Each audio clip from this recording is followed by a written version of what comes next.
Good Wednesday, everyone, and welcome to this edition of Conversation Daily News. I'm your host, Cyrus Webb. Glad you all could join us once again. We of course have your news headlines coming up on this hump day. We have the truth of the day with Mary Ellen Ciganovich in today's Entertainment Spotlight. You've been part of my conversation with best-selling author Ruta Sepetys discussing her new book, I Must Betray You. Enjoy today's program. For Conversation Daily News, I'm Cyrus Webb with your Wednesday headlines. In national news, Biden says defending Ukraine liberty could cause U.S. economic pain.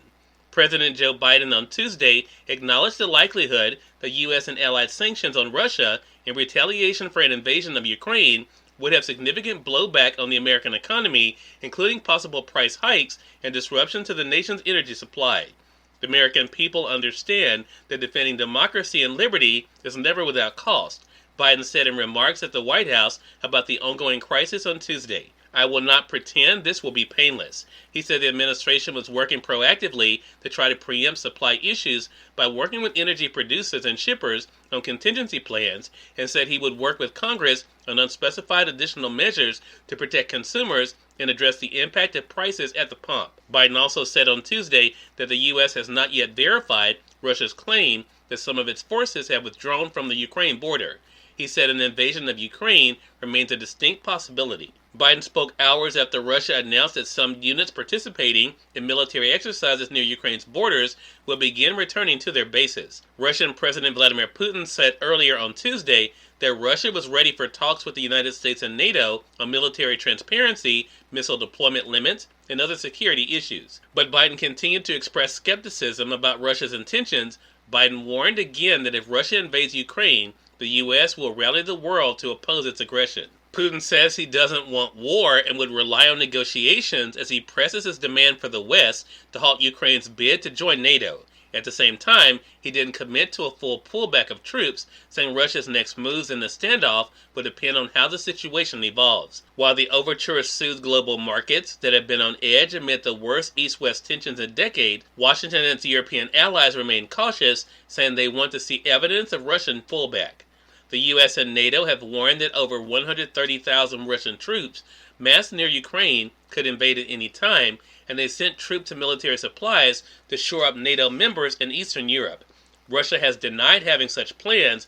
The U.S. and its allies have roundly rejected the demands of Russia, but offered Russia to engage in talks on ways to bolster security in Europe. In more national news, Sandy Hook families settled for $73 million with gunmaker Remington. The families of 9 victims of the Sandy Hook Elementary School shooting announced on Tuesday they have agreed to a $73 million settlement of a lawsuit against the maker of the rifle used to kill 20 first graders and 6 educators in 2012. The case was watched closely by gun control advocates, gun rights supporters, and manufacturers because of its potential to provide a roadmap for victims of other shootings to sue firearm makers. The families and a survivor of the shooting sued Remington in 2015, saying the company should have never sold such a dangerous weapon to the public. They said their focus was on preventing future mass shootings by forcing gun companies to be more responsible with their products and how they market them. At a news conference, some of the parents behind the lawsuit described a bittersweet victory. In more national news, officer says he assumed fellow cops were caring for Floyd. A former Minneapolis police officer charged in George Floyd's killing testified Tuesday that he was relying on his fellow officers to care for Floyd's medical needs while he controlled onlookers as police tried to arrest the man. The former officer is one of 3 former officers charged in federal court with violating Floyd's constitutional rights when Officer Derek Chauvin pressed his knee against Floyd's neck for 9.5 minutes as the 46-year-old man was handcuffed, face down, and on the street. In more national news, Alec Baldwin sued by a family of cinematographer killed on set. The family of a cinematographer shot and killed on the set of the film Rust sued Alec Baldwin and the film's producers Tuesday for wrongful death. Lawyers for the family of Helena Hutchins announced a lawsuit filed in New Mexico in the name of Hutchins' husband, Matthew Hutchins, and their son at a Los Angeles news conference. At least 4 other lawsuits have been filed over the shooting, but this is the first directly tied to one of the 2 people shot. The reckless conduct and cost-cutting measures of Baldwin and the film's producers led to the death of Helena Hutchins, the attorney said. A video created by the attorneys showed an animated recreation of the shooting. And finally, in sports, Super Bowl has 101 million TV viewers, up from 2021. An estimated 101 million people watched the Los Angeles Rams win the Super Bowl over the Cincinnati Bengals on NBC and Telemundo, up from 2021 and capping a stirring playoff schedule for the NFL. Last year's game had a television audience of 95 million, the lowest since 2006.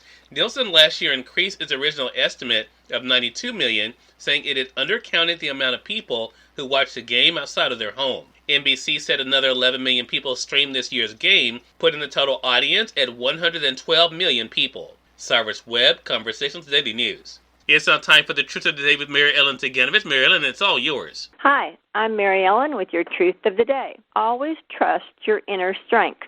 When you find yourself feeling vulnerable about opening your heart or about trusting the motives of another, it will be helpful for you to explore these feelings in depth in your knowings. Consider whether you are coming from a fear of loss or lack of confidence.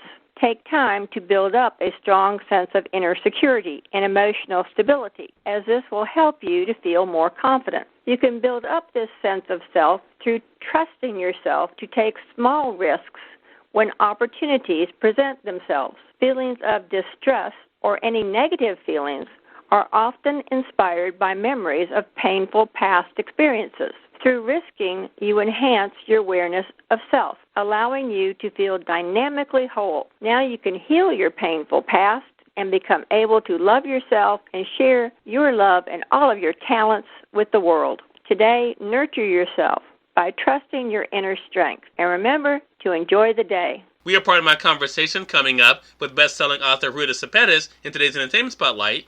Stay with us. You're listening to Conversation Daily News. For Conversation Daily News, I'm Cyrus Webb with the Entertainment Spotlight.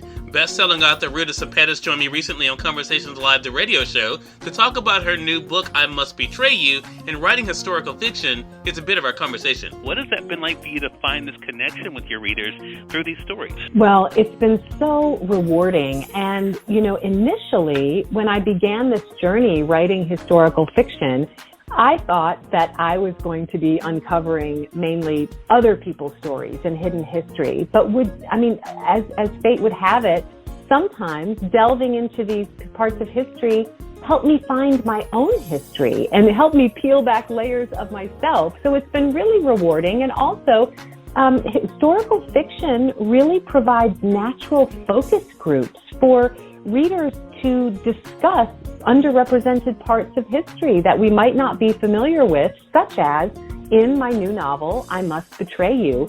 It's a historical fiction, but Cyrus, it's only 1989. If any of your listeners are my vintage, that's scary that 1989 is considered historical fiction. And so I love the fact, though, there's so much. The title, when I first was pitched the book, it was going to be a yes anyway because it was you, but I love the title, I Must Betray You. And we see, it's an interesting thing, and we'll talk around some of this, Ruta, but what I love about this book is it reminds us all of the choices we all make in some ways, and who actually sees it as a betrayal. What was that like for you to be able to play with in this?